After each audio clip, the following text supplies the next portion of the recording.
قال الله تبارك وتعالى في كلامه المجيد أعوذ بالله السميع العليم من الشيطان الرجيم اليوم أكملت لكم دينكم وأتممت عليكم نعمتي ورضيت لكم الإسلام دينا وقال تعالى في مقام آخر يا أيها الذين آمنوا لا تقدموا بين يدي الله ورسوله واتقوا الله۔ ہر قسم کی حمد و ثنا، بڑائی، کبریائی، تحمیدات و تمجیدات، تحلیلات و تکبیرات اللہ مالک الملک کے لیے، اور لاکھوں کروڑوں انگنت و لا تعداد بے حد و حساب درود و سلام جناب محمد الرسول اللہ صلی اللہ علیہ وآلہ وسلم کی ذات اقدس پر۔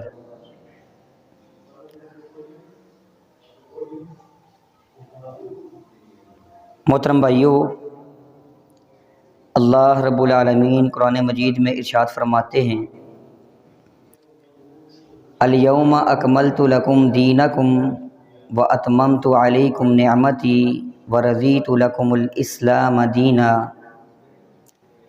آج کے دن میں نے تمہارے لیے تمہارے دین کو مکمل کر دیا ہے، تمہارے اوپر اپنی نعمت کو پورا کر دیا ہے اور تمہارے لیے دین اسلام کو پسند کر لیا ہے۔ تو محترم بھائیو، اس آیت کریمہ سے ثابت ہوتا ہے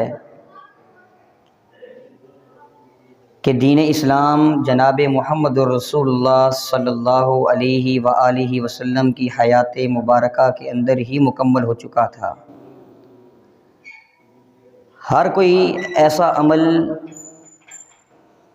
ہر ایسی بات، ہر ایسا کام جس کے کرنے کے اوپر اجر اور ثواب ملتا ہے یا ملنا تھا، اللہ کے رسول صلی اللہ علیہ وسلم نے ہمیں بتا دیا، اور ہر ایسی برائی جس کے کرنے سے گناہ ملنا تھا، اللہ کے رب العالمین نے ناراض ہونا تھا، وہ بھی اللہ کے رسول صلی اللہ علیہ وسلم نے ہمیں بتا دیا، اس سے بھی خبردار کر دیا۔ تو اب محترم بھائی، اگر کوئی شخص کوئی ایسا طریقہ ایجاد کر لیتا ہے، کوئی ایسا نیا کام لے کر آتا ہے جو نہ تو رسول اللہ صلی اللہ علیہ وسلم نے بتایا اور نہ رسول اللہ صلی اللہ علیہ وسلم نے کیا، نہ ہی حضرات صحابہ کرام رضوان اللہ علیہم اجمعین نے کیا، اور وہ نیا طریقہ ایجاد کرنے کے بعد اس کے فضائل بیان کرے، اس کے یہ فضائل ہیں، اس کا یہ اجر ہے، اس کا یہ اجر اور ثواب ہے، تو محترم بھائیو، غیر دانستہ طور پر وہ انسان یہ سمجھتا ہے کہ نعوذ باللہ یہ نیکی کا کام ایسا تھا جو رسول اللہ صلی اللہ علیہ وسلم نے بتایا نہیں، کیا نہیں، اللہ کے رسول صلی اللہ علیہ وسلم سے رہ گیا تھا، وہ بھول گئے تھے، اور میں آج لوگوں کو بتا رہا ہوں کہ یہ بھی ایک نیکی کا طریقہ ہے، یہ بھی ایک نیکی کا کام ہے۔ والعیاذ باللہ، اللہ ہم سب کو محفوظ رکھے۔ یہ ایک گناؤنا جرم ہے محترم بھائیو، گناؤنا جرم ہے۔ اللہ رب العالمین ایسے لوگوں کے بارے میں فرماتے ہیں یا ایھا الذین آمنوا لا تقدموا بین یدی اللہ ورسولہ واتقوا اللہ۔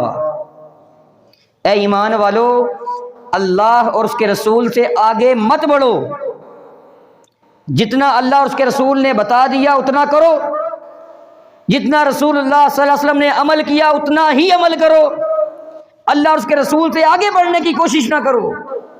واتقوا اللہ، اللہ سے ڈر جاؤ۔ محترم بھائیو، آج اگر کوئی نیا کام ایجاد کرتا ہے، دین کے اندر نیکی سمجھ کر نیا طریقہ ایجاد کرتا ہے، تو کیا یہ اللہ اور اس کے رسول سے آگے بڑھنا نہیں؟ ایک کام اللہ اور اس کے رسول نے بتایا نہیں، رسول اللہ صلی اللہ علیہ وسلم نے کر کے دکھایا نہیں، اور آج اس کو دین بنا کر لوگوں کے سامنے کوئی پیش کرے تو محترم بھائیو یہ اللہ اور اس کے رسول سے آگے بڑھنا ہے۔ ایسے لوگوں کو اللہ سے ڈرنا چاہیے، اللہ کا خوف کھانا چاہیے، اللہ کے غضب سے ڈرنا چاہیے۔ محترم بھائیو، شعبان کے مہینے کے حوالے سے پچھلے جمعے کے اندر بھی آپ کے سامنے کچھ گزارشات پیش کی تھیں کہ رسول اللہ صلی اللہ علیہ وسلم اس مہینے میں کثرت کے ساتھ روزوں کا اہتمام کرتے تھے، کثرت کے ساتھ روزے رکھتے تھے، اور یہ مہینہ جو ہے یہ رمضان کا دیباچہ ہے، ابتدائیہ ہے۔ جو اعمال ہم نے رمضان میں کرنے ہیں ان اعمال کی پریکٹس جو ہے وہ ہمیں اس مہینے کے اندر کرنی چاہیے، تب جا کر ہمارا روح اور ہماری جسم جو ہے وہ رمضان المبارک کے مہینے کے لیے تیار ہو سکیں گے، رمضان کی برکتیں اور رحمتیں سمیٹنے کے لیے تیار ہو سکیں گے۔ تو محترم بھائیو، وہیں سے آگے اپنی گفتگو کا آغاز کرتے ہیں کہ یہ تو وہ اعمال تھے جو تو رسول اللہ صلی اللہ علیہ وسلم کیا کرتے تھے اس مہینے کے اندر، لیکن کچھ ایسے بھی اعمال ہیں، کچھ ایسے بھی عقائد ہیں جو اس مہینے کے حوالے سے لوگ رکھتے بھی ہیں، لوگ وہ اعمال کرتے بھی ہیں، اور بڑے جو ہے وہ کر و فر کے ساتھ جو ہے میڈیا کے اندر اس کے فضائل اور ان کے جو ہے وہ خصائل بیان بھی کیے جاتے ہیں۔ تو آج خطبے کے اندر ان بدعات اور خرافات اور ان برے عقائد کا بیان ہوگا کہ جو اس مہینے کے اندر لوگ جو ہے وہ پالے ہوئے بیٹھے ہیں اور کرتے ہیں، اور لوگوں کو جو ہے وہ اس کی دعوت بھی دیتے ہیں۔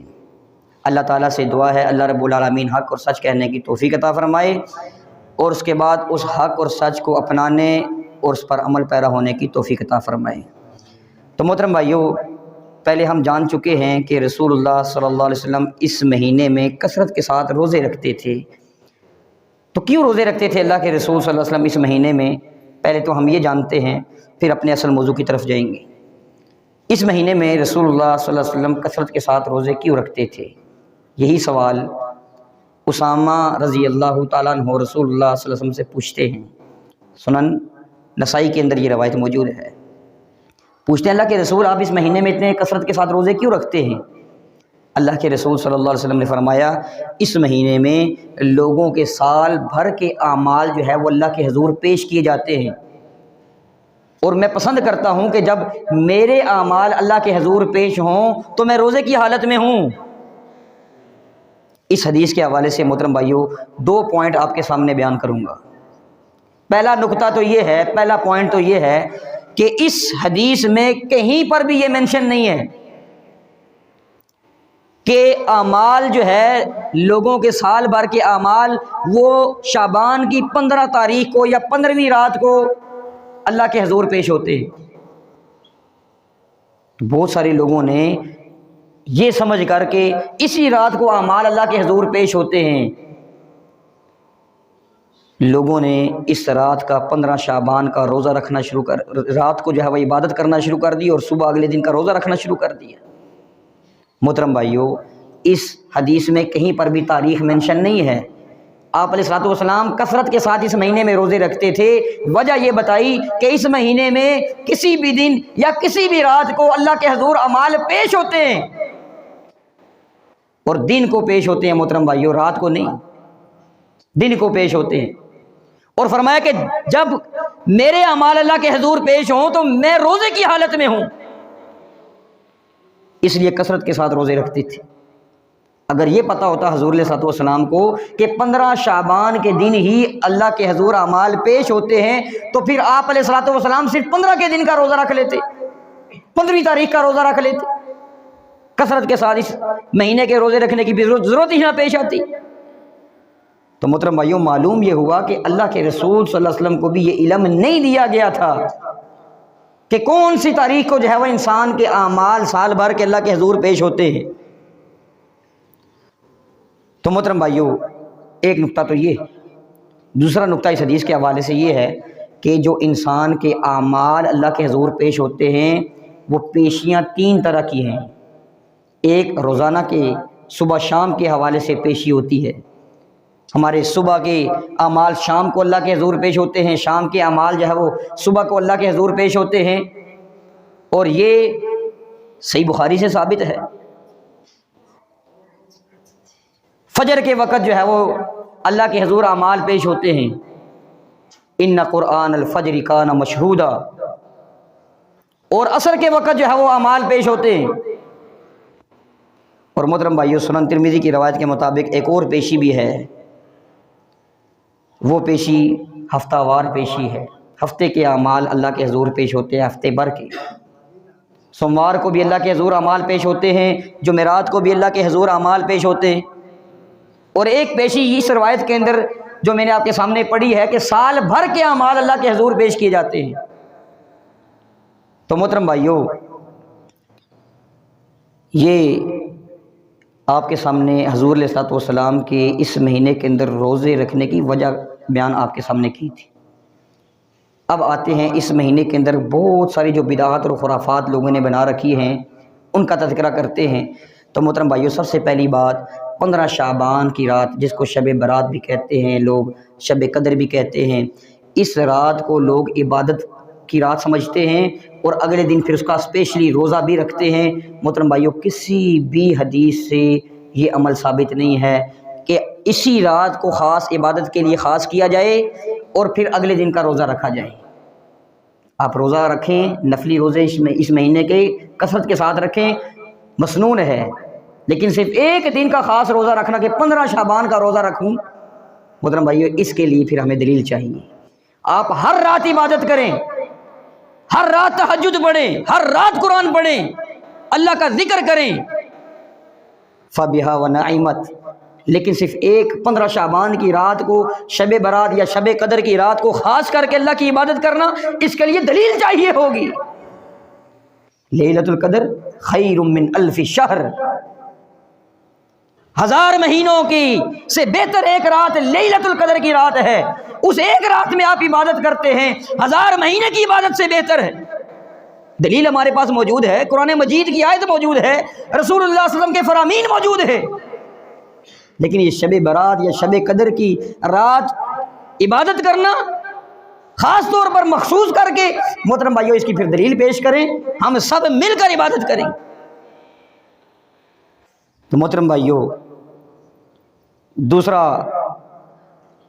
جو لوگوں کا عقیدہ اس رات کے حوالے سے پایا جاتا ہے کہ اللہ رب العالمین 15 شعبان کی رات کو، شب برات یا شب قدر جو اس کے نام ہیں، اس رات کو اللہ رب العالمین آسمان دنیا پر تشریف لاتے ہیں اور لوگوں کو بخشتے ہیں، معاف کر دیتے ہیں۔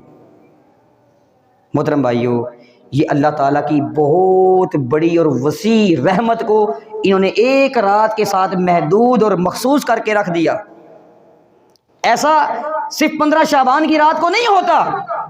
صحیح بخاری اور صحیح مسلم کی روایت آپ کے سامنے پیش کرتا ہوں، ہر رات کے آخری حصے میں اللہ رب العالمین آسمان دنیا پر تشریف لاتے ہیں اور اعلان کرتے ہیں، ہے کوئی مجھ سے معافی مانگنے والا، میں اس کو معاف کر دوں، بخشش طلب کرنے والا اس کو بخش دوں، رزق طلب کرنے والا اس کو میں رزق عطا کروں، ہے کوئی مجھ سے مانگنے والا میں اس کو عطا کر دوں۔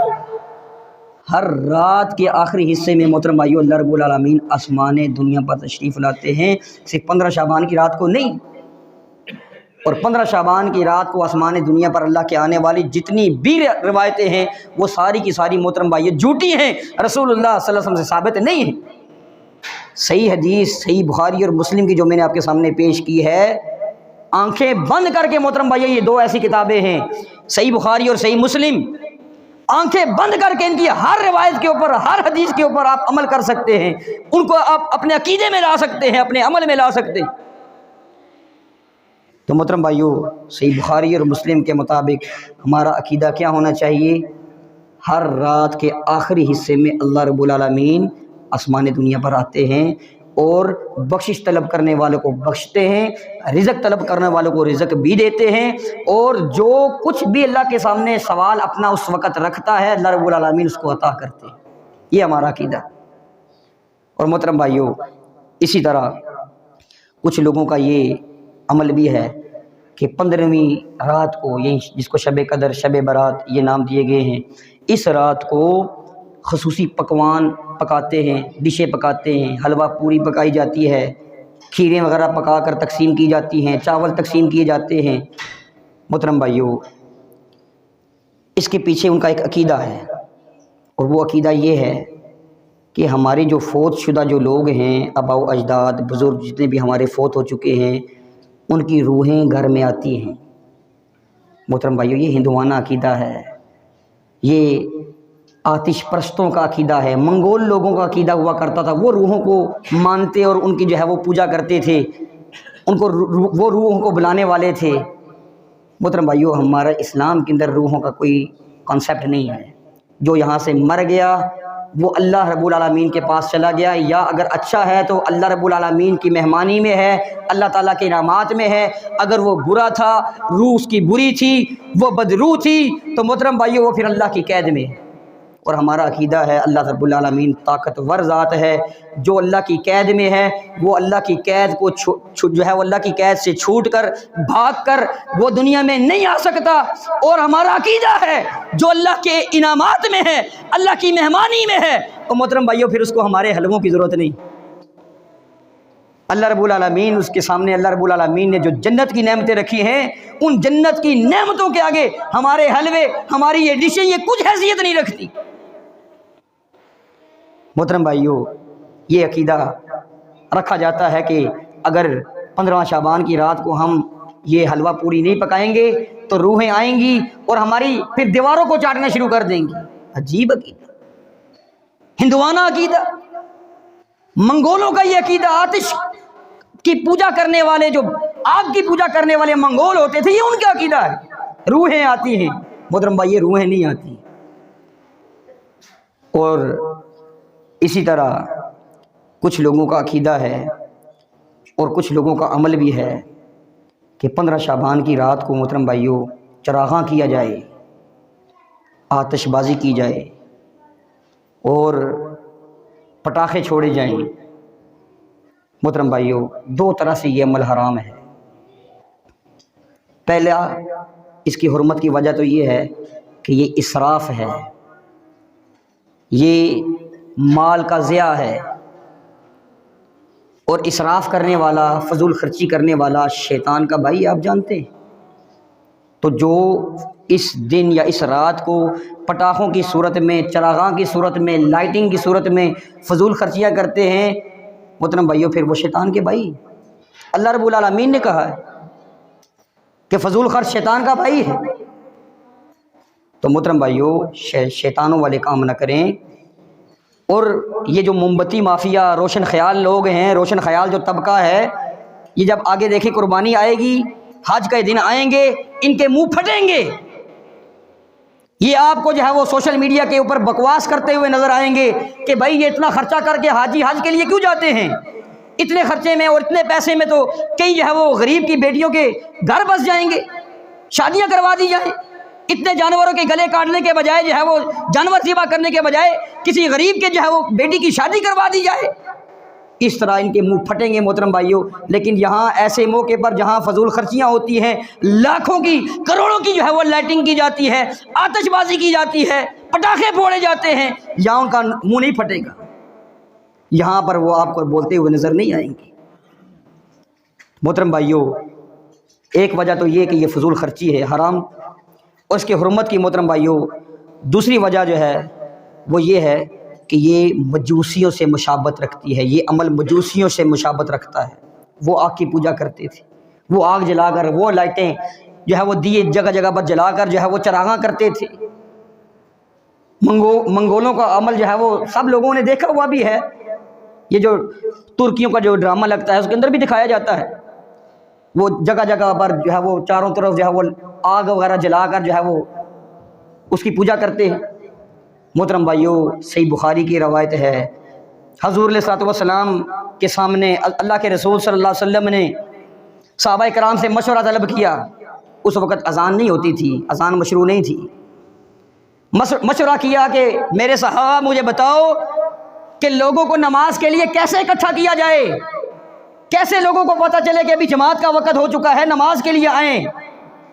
لوگوں نے اپنے اپنے مشورے دیے۔ ان مشوروں میں سے ایک مشورہ یہ بھی تھا کہ آگ جلا دی جائے، زیادہ ساری آگ، لوگ آگ کو دیکھیں گے سمجھ جائیں گے کہ نماز کا وقت ہے، آ جائیں گے۔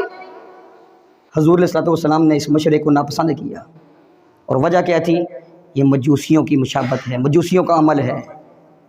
وہ آگ کے پجاری ہیں، وہ آگ جلاتے ہیں، وہ چراغاں کرتے ہیں۔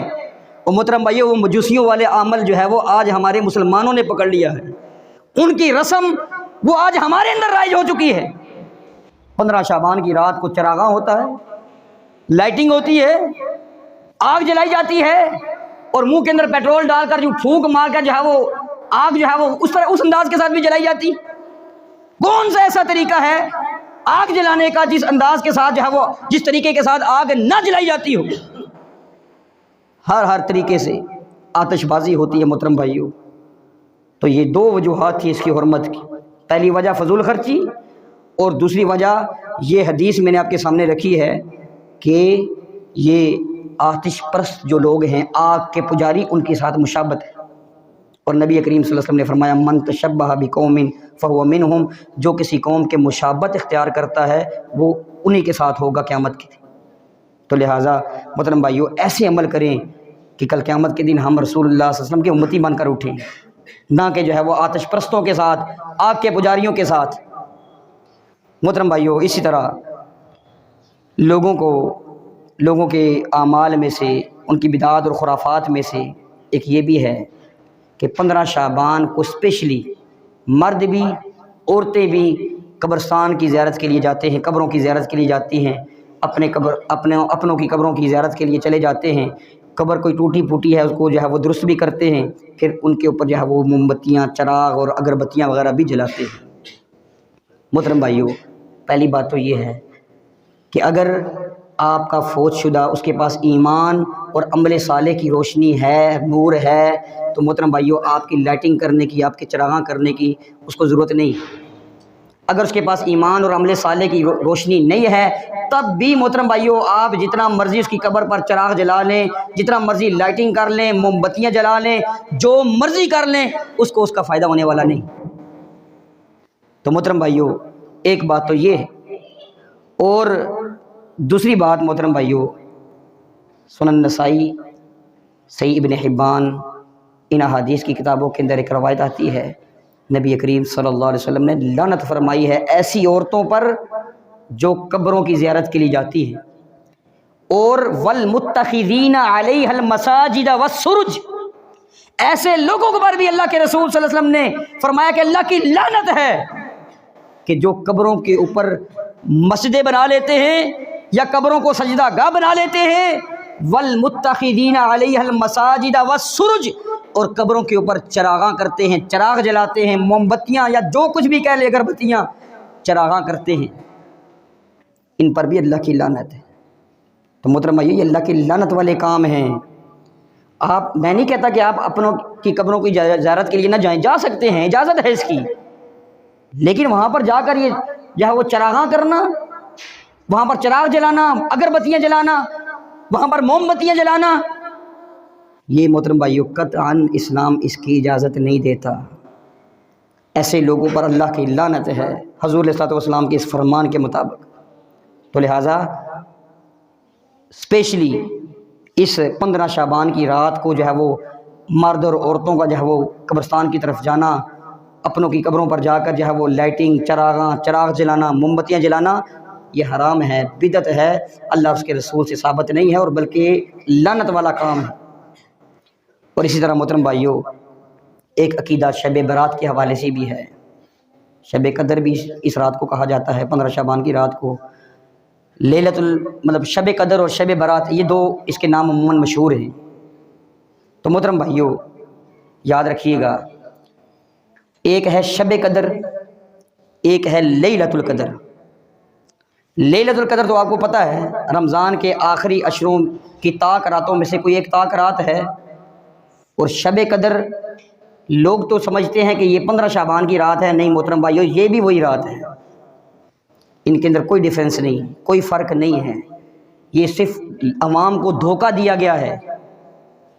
ایک قرآن کے ذریعے میں آپ کو ثابت کر کے دکھاؤں گا، اور ایک لغت کے ذریعے میں آپ کو ثابت کر کے دکھاؤں گا۔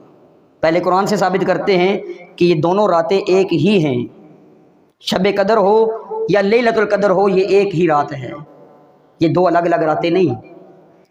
اور اس کے بارے میں لوگوں کا کنسیپٹ کیا ہے کہ شب قدر کو اللہ رب العالمین لوگوں کی تقدیر کے فیصلے کرتے ہیں۔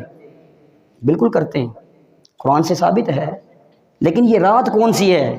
یہ 15 شعبان والی رات ہے یا وہ لیلۃ القدر جس میں قرآن مجید نازل ہوا وہ والی رات ہے؟ یہ میں بھی آپ کو ثابت کر کے دکھاتا ہوں۔ پہلے محترم بھائیو قرآن مجید کی طرف آتے ہیں۔ اللہ رب العالمین قرآن مجید میں ارشاد فرماتے ہیں انا انزلناہ فی لیلۃ مبارکہ، ہم نے اس قرآن کو بابرکت رات میں نازل کیا۔ اور آگے کیا فرمایا؟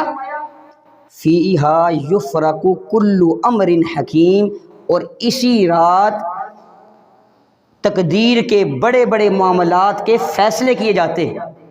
کل امر حکیم، بڑے بڑے حکمت والے معاملات کے فیصلے، تقدیر کے فیصلے کیے جاتے ہیں۔ کسی کی موت اس سال ہونی ہے، وہ فرشتوں کے حوالے کی جاتی ہے، جی یہ فلاں فلاں شخص کی جو ہے وہ موت ہے اس سال کے اندر، فلاں فلاں دن، فلاں فلاں وقت، فلاں فلاں جگہ پر۔ کسی جان نے دنیا پر آنا ہے تو وہ اس کی تقدیر، کسی کے رزق کی تقدیر، بڑے بڑے معاملات کے فیصلے اس رات کے اندر ہوتے ہیں۔ کس رات کے اندر؟ لیلۃ مبارکہ، جس بابرکت رات میں قرآن نازل ہوا۔ اب دیکھتے ہیں محترم بھائیو کہ یہ مبارک رات جس میں قرآن بھی نازل ہوا اور پھر تقدیر کے بھی فیصلے ہوتے ہیں، یہ کس مہینے میں آتی ہے؟ اللہ تعالیٰ قرآن مجید میں ارشاد فرماتے ہیں کہ ہم نے قرآن مجید کو شہر رمضان الذی انزل فیہ القرآن، رمضان کے مہینے میں ہم نے قرآن کو نازل کیا ہے۔ رمضان وہ مہینہ ہے جس مہینے میں ہم نے قرآن نازل کیا۔ تو محترم بھائیو معلوم کیا ہوا کہ وہ برکت والی رات جس رات میں قرآن بھی نازل ہوا اور تقدیر کے فیصلے بھی ہوتے ہیں، وہ کس مہینے میں ہے؟ رمضان کے مہینے میں ہے، شعبان کے مہینے میں نہیں۔ اور محترم بھائیو وہ رات کون سی ہے؟ اللہ رب العالمین 30ویں پارے کے اندر ارشاد فرماتے ہیں انا انزلناہ فی لیلۃ القدر، ہم نے اس قرآن کو قدر والی رات لیلۃ القدر میں نازل کیا۔ قدر والی رات، تقدیر والی رات، کچھ بھی اس کو کہہ لیں، اس رات میں ہم نے قرآن کو نازل کیا۔ تو معلوم کیا ہوا؟ وہ بابرکت رات جس میں قرآن نازل ہوا اور جس میں لوگوں کی تقدیر کے فیصلے ہوتے ہیں، وہ رمضان کے مہینے میں ہے اور وہ لیلۃ القدر ہے۔ تو معلوم ہوا کہ یہ دونوں راتیں، لیلۃ القدر کہو یا شب قدر کہو، ایک ہی رات کے دو نام ہیں۔ ایک جو ہے وہ فارسی زبان میں، شب قدر فارسی میں ہے، لیلۃ القدر عربی میں ہے۔ یہ ابھی میں آپ کو لغت کے ذریعے سمجھاتا ہوں۔ لیلۃ کہتے ہیں عربی زبان میں رات کو۔ اگر کوئی یہاں پر لڑکے ایسے بھی موجود ہیں جو مدرسے میں گئے ہیں، کچھ نہ کچھ انہوں نے لگائے ہیں، ان کو پتہ ہے لیلۃ عربی زبان کا لفظ ہے اور لیلۃ کہتے ہیں رات کو۔ شب فارسی زبان کا لفظ ہے اور شب بھی کہتے ہیں رات کو۔ شب قدر کا مطلب کیا ہوا؟ قدر والی رات، تقدیر والی رات۔ لیلۃ القدر کا مطلب کیا ہوا؟ قدر والی رات اور تقدیر والی رات۔ تو مطلب یہ ہوا کہ یہ سیم ہی ہیں، ایک ہی رات کے دو نام ہیں، ایک بس ہماری اردو یا فارسی زبان میں کہہ لیں اور ایک عربی زبان میں۔ تو محترم بھائیو یہ ایک ہی رات ہے، اسی رات کو قرآن بھی نازل ہوا، اسی رات کو تقدیر کے فیصلے بھی ہوتے ہیں، اور یہ رات رمضان کے آخری عشروں کی تاک راتوں میں سے ایک تاک رات ہے۔ اور اس رات 15 شعبان کی رات کو یہ رات جو ہے وہ بنا کر پیش کیا جاتا ہے، یہ برات والی رات ہے، یہ شب قدر ہے، یہ اس کے اندر یہ بھی ہوتا ہے، اس کے اندر وہ بھی ہوتا ہے، اس کے اندر تقدیر کے فیصلے ہوتے ہیں۔ لوگوں کے پاس میسیج جاتے ہیں بھئی مجھے معاف کر دینا، آج میری تقدیر کے فیصلے ہونے ہیں، سال بھر میں اگر کوئی مجھ سے غلطی ہوئی تو میں آپ سے معافی مانگتا ہوں، معذرت کرتا ہوں۔ اس طرح کے میسیجز محترم بھائیو بڑے بڑے علامہ فہامہ ٹی وی پر بیٹھ کر، چینلوں پر جو ہے وہ بیٹھ کر، سوشل میڈیا پر جو ہے وہ ممبر و محراب پر کھڑے ہو کر جھوٹی روایات گڑ گڑ کے پیش کرتے ہیں اس رات کی فضیلت کے اندر۔ حالانکہ حقیقت یہ ہے اس رات کی فضیلت کے اندر کوئی روایت بھی صحیح سند کے ساتھ ثابت نہیں ہے، ساری من گڑت اور جھوٹی۔ اور ایک ہمارے ہاں کنسیپٹ یہ بھی پایا جاتا ہے، معذرت 1-2 منٹ آپ کے زیادہ لوں گا، ایک ہمارے ہاں کنسیپٹ یہ بھی ہے کہ اس رات کو